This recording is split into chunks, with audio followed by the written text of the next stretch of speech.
किसी भी आर्टिस्ट की ज़िंदगी में हर चीज़ हिट होना ज़रूरी नहीं है और होनी भी नहीं चाहिए। मैं अपने वालिद का सबसे बड़ा फ़ैन हूँ बेटा होने के नाते। जो भी मुझसे फड्डा करना चाहेगा ना इस बात में मैं तैयार हूँ, लेकिन वो फड्डा मैं ज़रूर करूँगा। आज तक मेरा कोई भी म्यूज़िक रिलीज़ हुआ है वो मेरे बेटे ने पहले सुन के अप्रूव किया तब वो निकला है। ना ही तो मैंने कभी सोचा है कि जी मैं फ़लाने का बेटा हूँ और फ़लाने घर से ताल्लुक़ रखता हूँ तो लोग वो सुनना चाहेंगे मुझे, ऐसे कुछ भी नहीं है।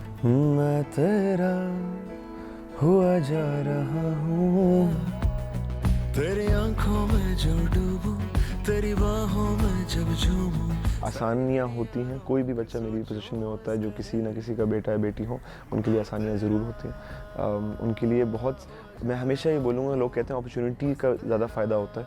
मेरी नज़र में अपॉर्चुनिटी से ज़्यादा आपको पहले दिन से अपने अपने फील्ड में माहिर लोगों को देखने का मौका मिलता है, जो उससे बड़ी बढ़कर चीज़ कोई भी नहीं है। आपको जो एडवाइस देते हैं वो अपने अपने फील्ड के माहिर लोग होते हैं और वो बहुत कम उम्र से होता है। तो जब तक आप 18-20 साल के होते हैं, ऐसी उम्र पे आते हैं जहाँ पे आपने काम शुरू करना होता है, आपको एक वेल्थ ऑफ एक्सपीरियंस्ड लोगों की गाइडेंस मिल चुकी होती है जो नॉर्मली ना मिले। And I think that is the biggest blessing. अनजान से मासूम से वो दिन थे, रात भर गाने हम सुनते। आपकी म्यूज़िक एल्बम का एक गाना रिलीज़ हो गया और काफ़ी मकबूलियत भी पा रहा है। हम कैसे रिलेट कर सकते हैं कि जो पाकिस्तान में म्यूज़िक बन रहा है उसमें आपकी एल्बम किस तरह से मुख्तलिफ साबित होगी? जो एल्बम है, एल्बम का नाम भी मैं तेरा है, टाइटल ट्रैक है, उसका पहला गाना है ये। एल्बम में टोटल 9 सॉन्ग्स हैं, 9 गाने हैं जो नए ओरिजिनल ट्रैक्स कहलाए जाएंगे, मैंने रिकॉर्ड किए हैं। 7 गाने उर्दू में हैं, एक गाना मेरी मादरी ज़बान में है, पश्तो में है, और एक गाना पंजाबी में है। मैं तेरा हुआ जा रहा हूँ।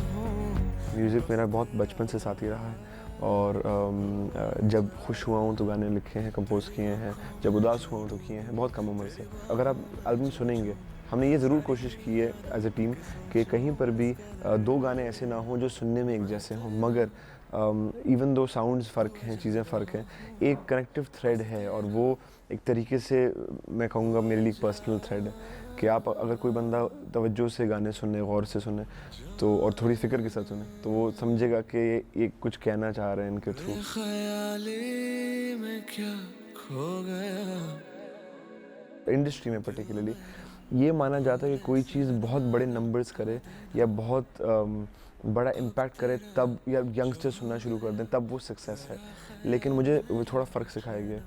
कभी भी ये फोकस नहीं होता कि ऐसी धुन बनाए जो फ़ौरन हिट हो जाए, क्योंकि किसी भी आर्टिस्ट की ज़िंदगी में हर चीज़ हिट होना ज़रूरी नहीं है और होनी भी नहीं चाहिए। आप अगर उस नीयत से करेंगे तो फिर आपकी एक डिसऑनेस्टी काम में पैदा होना शुरू हो जाती है। आप धुनें वही चूज़ करते हैं जो कैची होती हैं, ये नहीं जो अच्छी होती हैं।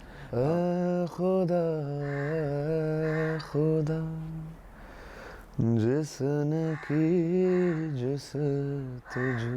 आपने बहुत कम उम्र में म्यूज़िक शुरू किया और आप अपने फादर से फ़िज़िकली खासे दूर भी रहे हैं, तो कैसे आपने म्यूज़िक की बारीकियों को समझा और गाइडेंस ली और फिर आपने म्यूज़िक को शुरू किया?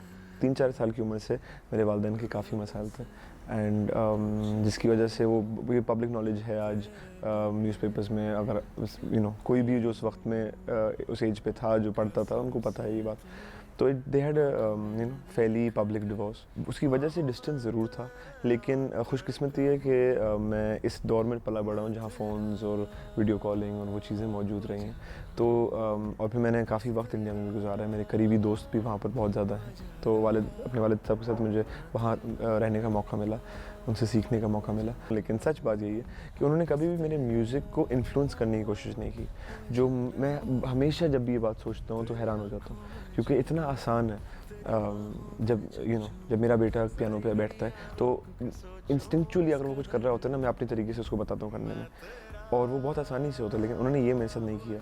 वो मेरा म्यूज़िक सुनते हैं, जब भी अपने आप को रोकते हैं, मुझे वो नज़र आता है कि वो रोकते हैं, उनका इतना एक डिस्टिंक्ट स्टाइल है। मैं अपने वालिद का सबसे बड़ा फ़ैन हूँ बेटा होने के नाते। जो भी मुझसे फड्डा करना चाहेगा ना इस बात में मैं तैयार हूँ, लेकिन वो फड्डा मैं ज़रूर करूँगा, क्योंकि I am his biggest fan. उनका म्यूज़िक खंगाल के समझने की कोशिश जारी है और करता भी हूँ। कसम से तेरी आंखों में देख कर, बाहों में तेरे आकर कहूँ। मेरा बेटा माशाल्लाह इस साल 7 साल का होगा, मेरी बेटी 5 साल की अभी हुई है। आज तक मेरा कोई भी म्यूज़िक रिलीज़ हुआ है वो मेरे बेटे ने पहले सुन के अप्रूव किया तब वो निकला है। और 1-2 गाने हैं मेरे जो उन्होंने मना कर दिए थे, वो पूरे रिकॉर्ड हुए थे, वो मैंने नहीं निकाले क्योंकि वो मेरे टफेस्ट क्रिटिक हैं। रोज़ जब भी मैं उनसे जब भी हमारी बात हो रही होती तो वो कहते हैं कि बाबा what is your new song, तो मैं बोलता हूँ कि वो पिछला वाला भी उसका काम चल रहा है, why is it taking so long, work on something new. तो मुझे बहुत पुश करते हैं। और मेरी बेटी ज़्यादा परफॉर्मेंस वाइज अभी तो बहुत छोटे हैं दोनों, लेकिन वो उनका ज़रा ज़्यादा लगता है इंक्लिनेशन म्यूज़िक की तरफ, बेटे का भी है। बट आई फील मेरी कोशिश है कि दोनों के लिए एक माहौल ज़रूर बनाया जाए जहाँ पर वो उन एरियाज़ में एक्सपेरिमेंट करें, देखें और फिर जब बड़े हो जाएं अपना फैसला करें कि उनको क्या करना है।